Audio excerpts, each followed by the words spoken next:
Hey, what is up guys, Murgaman4 here, and it's once again time for a brand new season of Doctor Who. Now, if you've been following my reviews of this era, you'll know that while I haven't disliked it, I've not been all that enthusiastic about it, especially after last year's finale. But without hyping myself up too much, I have to admit, this was a promising start. It's still an RTD opener, so it's nothing too crazy, but I had a good time with it, and I think it does a lot of things right that I felt were missing from last season. First off, I really like the concept. The idea of the inhabitants of a distant star seeking out and kidnapping their namesake, his queen, is a simple but effective one, and the retro-futuristic designs of the robots and their city are just delightful. But the real star of the show is Miss Belinda Chandra herself, and wow, what a great first impression. Last season, while I liked Ruby, I just didn't find her very interesting. But in just one episode, I already feel so much more attached to Belinda. As all good companions do, she's got a great rapport with the Doctor, but I love that she's not smitten with him and his lifestyle. She has no problem pushing back against him and calling him out on his actions. Her simple "don't shush me" when the Doctor tries to tell her to calm down completely sold me on their dynamic, and I can't wait to see how it develops as the season progresses, especially with the arc where the Doctor can't get her back home. Speaking of arcs, we've got a couple of other teases here.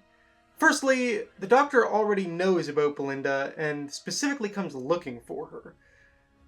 I don't really know how I feel about that. This is clearly something that we'll learn more about later. The Doctor mentions a vague "he" that gives him her name, but I much prefer it when companions are people the Doctor just happens to bump into, rather than coming pre-packaged with a mystery to solve. The episode also draws explicit attention to the fact that Farda Sethu appeared last season as Mundy Flynn, which will probably end up tying into this, but again, I don't really like that sort of thing. Just let actors play multiple characters, you don't have to make a big deal out of it. But we'll just have to wait and see how it plays out. I'll try and keep an open mind about it, and at the very least, I think Belinda herself will be a highlight of the season regardless. Also related to arcs, we get an appearance from Mrs. Flood, now as Belinda's neighbor.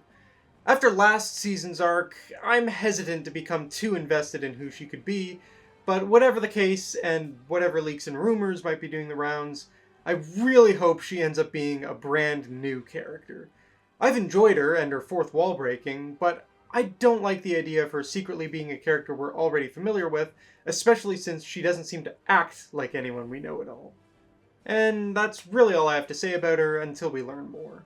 Back to the main story, I really like the wrinkle that the time fracture adds, with the Doctor ending up arriving 6 months earlier than Belinda and having to wait for her.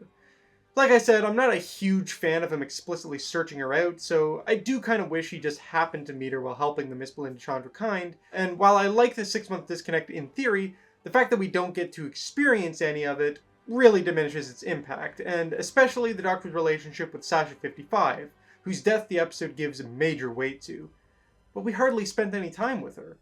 I really wish the episode was 5 to 10 minutes longer, and we could have actually seen the Doctor preparing for the revolution and getting to know Sasha a bit better, so that these moments hit with the impact that they're clearly intended to have. But as it is, it just falls a bit flat. Another bit that didn't quite work for me, even though I like it in concept, is the robots being unable to hear every 9th word. It's a neat loophole that the story touches upon a couple of times, but then it promptly forgets about it the rest of the time. Like, I was thinking, oh, that's fun, I wonder what other hidden messages could be in there. And I was counting the words, and it's just gibberish. So it's kind of sloppy, in my opinion, to come up with this interesting plot point with a pretty simple rule, but then not actually apply it consistently. This also extends to the story's big twist, which is that Belinda's ex-boyfriend Alan, who gifted her the star certificate, is the true identity of the AI generator in charge of the robots and responsible for Belinda's kidnapping. I like this twist, with the previously mentioned time fracture, meaning Alan arrived years earlier despite being kidnapped later. And it's a really fantastic design. Johnny Green's performance is great, and the commentary about coercive control and incels, while incredibly on the nose, works pretty well. But the return of the every 9 words gimmick causes a bit of confusion. It seems to suggest at first that Alan's evil nature is a result of his robotic side, with his real self calling out for help. But as with before, this is quickly abandoned, every 9th word stops mattering, and Alan just becomes a full-on baddie.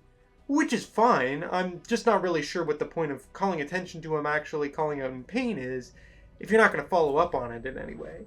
And indeed, the Doctor seems to have no pity for his ultimate fate, even laughing about it despite earlier offering to free him from his predicament.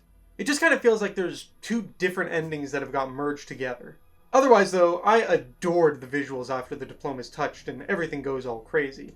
And it is a satisfying ending for the robots and humanoids to once again exist in peace in the absence of Alan. The ending, of course, also builds up towards the series arc of the Doctor being unable to get Belinda home. I love how he's so used to people being in awe of him that he just assumes Belinda would want to travel with him, no questions asked, only to be shot down. And I'm very excited to see the dynamic of Reluctant Companion make a return to the show, as it's been far too long. Even after just one episode, I think Belinda and her dynamic with the Doctor is the most interesting that we've seen in ages.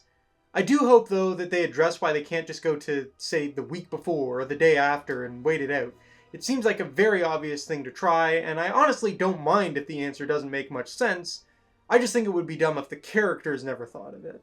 The episode also ends with a greater tease of what's to come, with a bunch of Earth landmarks floating in space, and I don't really care. I'm sorry, Russell, but how many times have you done an end-of-the-world plot?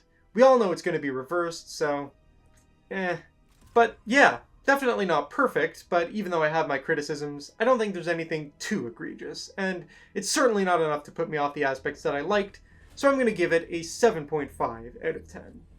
I think, on the whole, I'd say this is a mid-tier season premiere, but it's actually quite good for an RTD premiere. In fact, I think the only one I'd put above it is Rose, and that's primarily due to it doing such a good job of reintroducing the show. So, yeah, I'm quite happy with that. Definitely an improvement on Space Babies, and while I'm still wary about where this season is headed, I feel encouraged. But what did you think of the Robot Revolution? Love it? Hate it? Somewhere in between? Let me know in the comments below, and I'll see you all next week with my review of Lux.